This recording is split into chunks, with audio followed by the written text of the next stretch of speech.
What if the way people treat you has always been nothing more than a reflection of how you treat yourself? Think about it. Every boundary you fail to set, every insult you swallow in silence, every time you bend until you break just to keep someone else comfortable, you're sending the world a silent message. I don't believe I'm worth more than this. It's not easy to admit. We often tell ourselves we're being kind or understanding or forgiving, but deep down there is a quieter truth. Sometimes we accept less because we secretly believe we deserve less. And in that belief, we give others permission to echo it back to us. Respect does not begin in the eyes of the world. It begins in the mirror. Until you stand in front of yourself, unapologetic and whole, demanding the dignity that is yours by existence, no one else will. Because the world listens to how you carry yourself, not to the words you wish it would hear. And if you do not rise with respect for your own soul, why should anyone else bow to it? Most people grow up believing that respect is something granted from the outside. We are taught, almost unconsciously, that our worth is determined by how others perceive us, by the labels they assign to us, or by the approval they withhold or grant. From an early age, respect is framed as a reward. Get good grades and teachers respect you, obey authority and parents praise you, achieve in sports or academics and peers acknowledge you. Slowly, the message takes root. You are only as worthy as the validation you receive. But this conditioning leaves us vulnerable, because when life moves beyond those structured environments, the outside world is not bound by the same fairness. People will respect you only to the extent that you respect yourself. When you depend on others to define your value, you surrender the very foundation of dignity to forces you cannot control. This dependency creates a subtle but devastating conflict within the human psyche. On the one hand, there is the longing to be seen, recognized, and affirmed by others.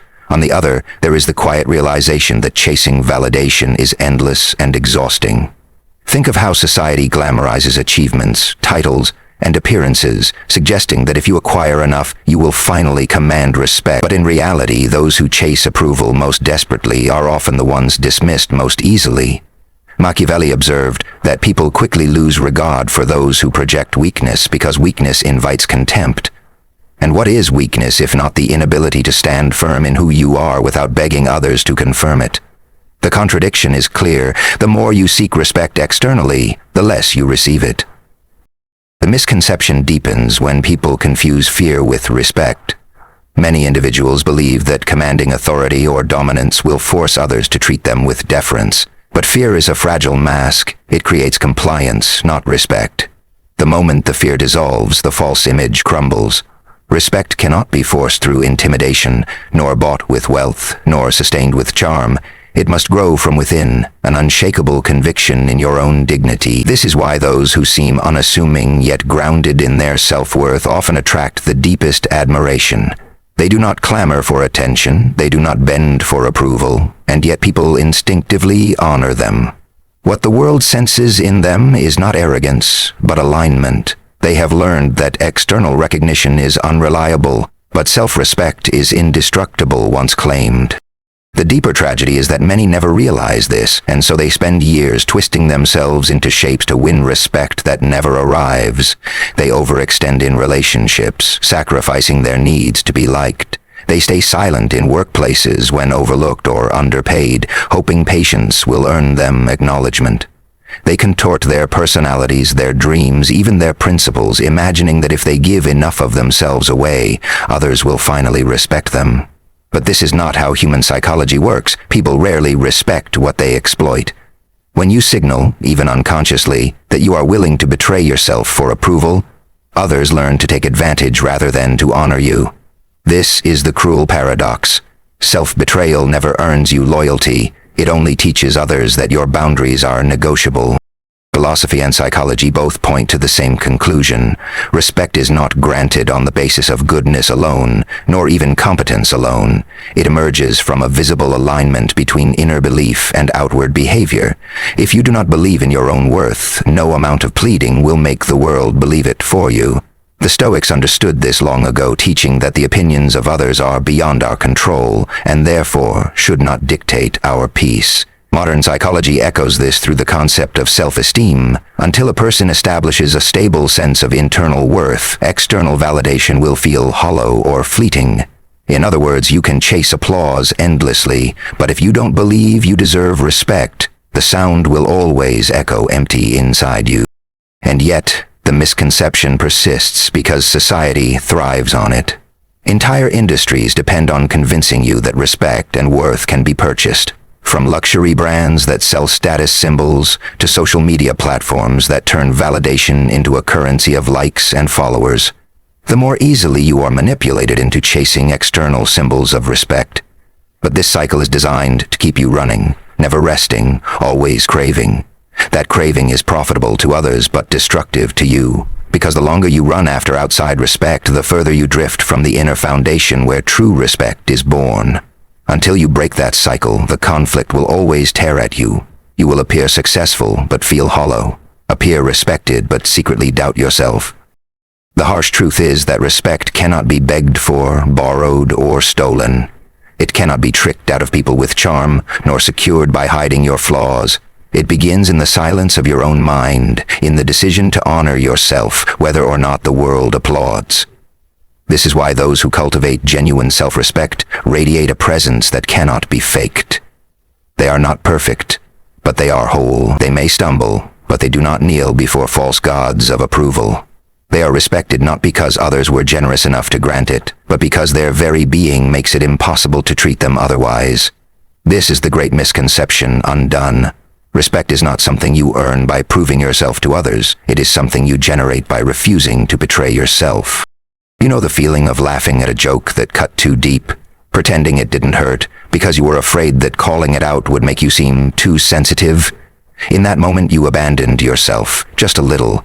You told your own heart that its pain was less important than fitting in, less valuable than keeping the peace. And the irony is, the people who made the joke sensed it. They noticed your silence, your forced smile, and instead of respecting you for it, they respected you less. They knew you would tolerate disrespect, so the boundary you never set became the rule of how they treated you. Every time you betrayed yourself in these small ways, you confirmed for others that your worth was negotiable, and what begins as a single laugh at your own expense quietly grows into a pattern where you shrink yourself to make space for others who never deserved the seat at your table. Think of the times you stayed in a relationship that slowly drained you, where your needs were minimized, your voice was muted, and your heart was treated as though it were disposable. You stayed not because you didn't recognize the pain, but because you thought leaving would mean failure, or worse, loneliness. You told yourself, maybe if I'm patient, they'll change. Maybe if I give more, they'll finally value me. But every time you gave more of yourself without reciprocity, you were teaching them that they could give you less. This is the harsh reality of self-betrayal. It doesn't inspire gratitude. It breeds entitlement in others. They no longer see your sacrifices as gifts but as obligations, and when you finally break under the weight of it, they look at you not with respect but with confusion, because you trained them never to respect you in the first place. You may have felt it in your career too, working late hours, doing more than your share, putting your soul into projects in the hope that someone would finally notice and say, "We couldn't do this without you." Yet, instead of recognition, you often received silence, maybe even exploitation. And deep inside there was a part of you that wondered if your effort was invisible, or worse, unworthy. But the truth is, effort without self-respect becomes servitude. The world rarely values what you do more than how you value yourself. If you accept less pay, less acknowledgement, or less dignity, people will give you exactly that. The harsh lesson is that competence alone doesn't guarantee respect. Self-respect does. The colleague who refuses to be overlooked is often valued more than the quiet worker who suffers in silence. And so many of us discover too late that respect is not a reward for sacrifice. It is a mirror of the way you carry yourself. There are moments in friendships that expose this truth as well. You may have been the one who always answered the late-night calls, who always lent money without asking for it back, who always adjusted plans just to make things easier for someone else. And at first it might have felt noble, even selfless, but slowly you noticed the imbalance. When you needed them, they weren't there. When you asked for the smallest favor, it was met with excuses. The respect you craved never appeared, not because you weren't worthy of it, but because you trained them to expect your giving without boundaries. And when you finally built up the courage to pull back, they didn't see it as an act of self-respect. They saw it as betrayal. Because in their mind, you were never the one who demanded respect. You were the one who tolerated the absence of it. Even in your own self-talk, the lack of respect reveals itself. Consider how many times you've stood in front of a mirror and critiqued yourself harshly, speaking words you would never dare say to another person. Every self-insult, every moment you dismissed your achievements, every time you diminished your own beauty or intelligence. It wasn't just self-criticism, it was a rehearsal. A rehearsal for how the world would eventually speak to you. If you convince yourself long enough that you are unworthy, others will sense it. Respect is not only about what you demand out loud, it is about the unspoken energy you carry into every interaction. If your posture, your voice, your silence all declare that you don't respect yourself, people will respond accordingly. And perhaps the most painful part is realizing that the enemy was never out there. It was always inside, in the dialogue you practiced with yourself every day. But something shifts when the pain of betrayal, whether from yourself or others, becomes unbearable. There comes a moment when you can no longer laugh at the cruel joke, no longer endure the toxic relationship, no longer give endlessly at work without acknowledgement, no longer bend yourself into the shape others want. In that moment, there is a spark, a realization that your silence has been misunderstood, your kindness mistaken for weakness, your patience for permission. That realization is both devastating and liberating. Devastating because you see how long you've carried this pattern. Liberating because you realize the pattern can be broken. It's the moment you look at yourself differently and whisper, "I can't keep betraying myself just to keep the peace." That whisper is the first breath of respect being reborn. And the moment you choose to respect yourself, even in the smallest way, the world notices. You stop laughing at the joke, and suddenly the room shifts. You walk away from the relationship, and suddenly people realize they cannot treat you carelessly.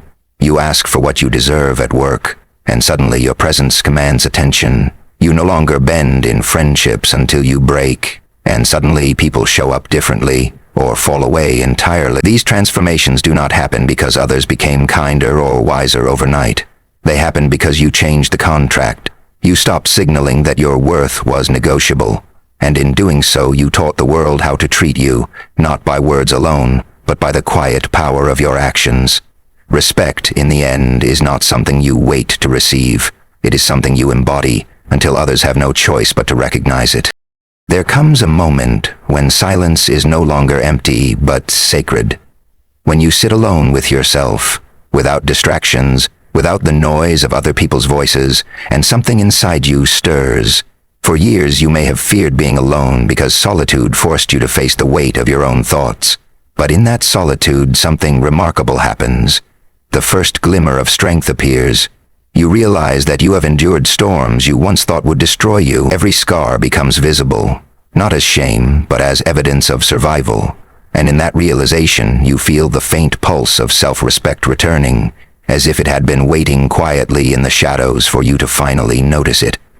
The awakening does not come with fireworks or applause. It is quiet, almost imperceptible at first. It might appear in the way you say no to something small, without guilt or explanation, or in the way you finally rest without justifying it to yourself. These moments seem insignificant to the outside world, but internally they are seismic shifts.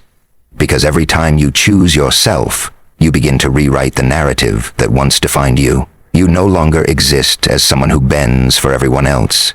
You begin to emerge as someone who stands tall, rooted like a tree, that cannot be shaken by passing winds. And then there is the imagery of light, the kind of light that doesn't burst in suddenly but seeps in gently like dawn through a window. For so long you may have walked in a darkness built from self-doubt and quiet betrayals, but the day you respect yourself, that light begins to grow. It doesn't erase the scars, it illuminates them. It doesn't remove the solitude, it transforms it into sanctuary. You no longer fear being unseen because you have finally seen yourself.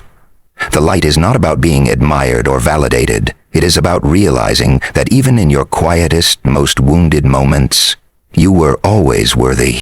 Strength reveals itself not in dominance, but in refusal. The refusal to betray your values, the refusal to accept crumbs when you deserve a feast, the refusal to let fear dictate your choices. This is not the loud strength the world often celebrates.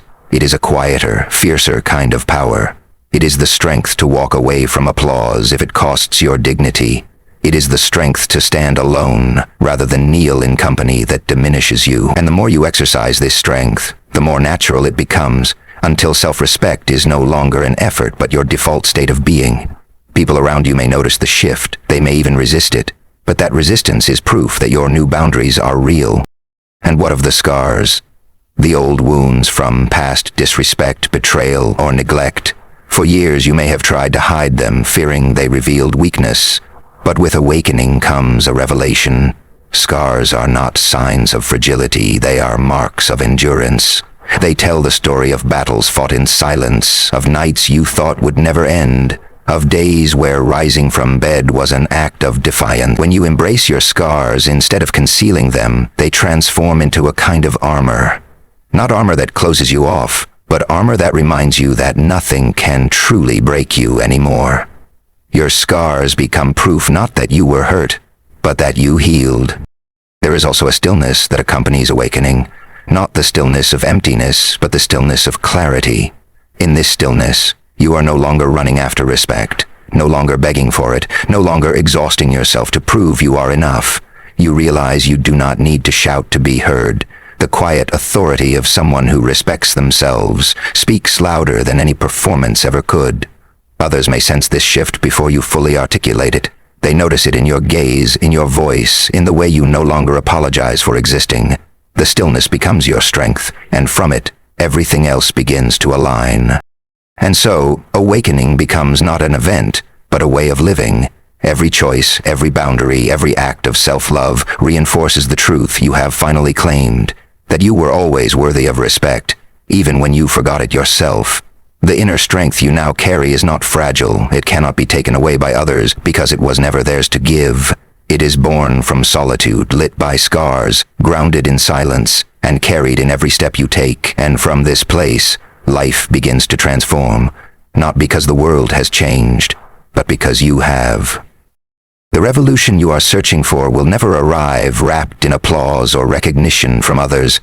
It does not come the day someone finally admits they were wrong about you, nor when the world hands you the validation you've been waiting for.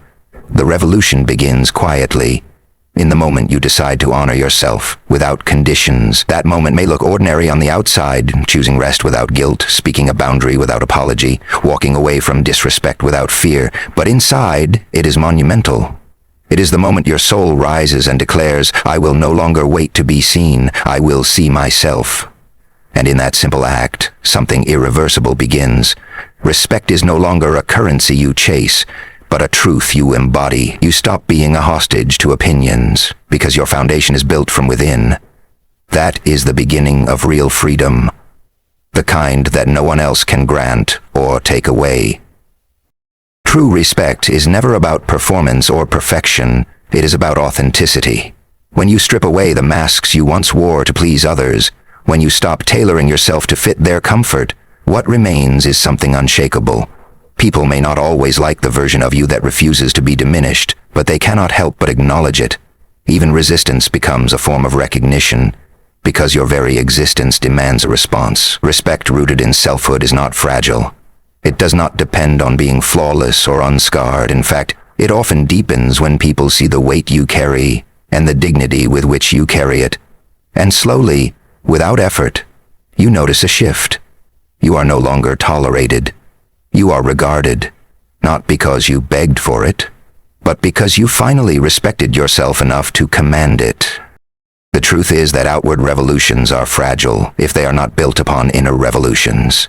You can change your surroundings, switch relationships, move cities, chase promotions, or reinvent your image, but if inside you still betray yourself, the cycle repeats. The disrespect follows no matter where you run, because it begins with how you allow yourself to be treated. That is why the most radical change is not external, it is internal. The decision to no longer participate in your own diminishment is the most profound rebellion you can wage. In a world that profits from your insecurity, to respect yourself is to resist. In a culture that thrives on comparison, to honor your own path is to defy. And in a society that conditions you to chase validation, to stop chasing altogether is to break free. When you live from this place of inner respect, something else awakens. Peace. Not the fragile peace that depends on everyone liking you, nor the shallow peace of avoiding conflict, but a deeper peace born from alignment. You no longer need to convince, explain, or negotiate your worth. You simply embody it. This peace carries a gravity that draws some people closer and pushes others away, and both outcomes serve you. Those who cannot respect you will fall from your orbit, not because you pushed them, but because your energy no longer tolerates their presence. Those who can respect you will remain, drawn not to a performance but to your authenticity. And so your world begins to reorganize around your new truth, until everything that remains reflects the self-respect you have chosen. And yet this awakening is not about arrogance. It is not about placing yourself above others, demanding constant praise, or building walls of superiority. Self-respect is humble in its essence. It is a quiet confidence, a steady voice, a firm boundary, a calm refusal to betray your own soul. It does not need to shout to be heard because its presence is undeniable. Respecting yourself is not about rejecting others. It is about refusing to reject yourself. It is about realizing that dignity is not conditional, that you are worthy not because of what you achieve or how well you please others, but because you exist. This is the essence of true strength. To stand without disguises, without compromise, and to know that you are enough. So the call is not loud but soulful, not an order but an invitation. Until you respect yourself, nobody else will. The world is always listening, always watching, always responding to the silent contracts you make with yourself. And so the revolution must begin within. Respect yourself in the way you speak to your own reflection. Respect yourself in the choices you make when no one is watching. Respect yourself in the boundaries you protect, in the company you keep, in the silence you honor. Because when you do, the world will follow your lead. The respect you once begged for will flow toward you, not because you demanded it, but because you embodied it. This is the revolution worth fighting for, not one of outward validation, but of inner transformation.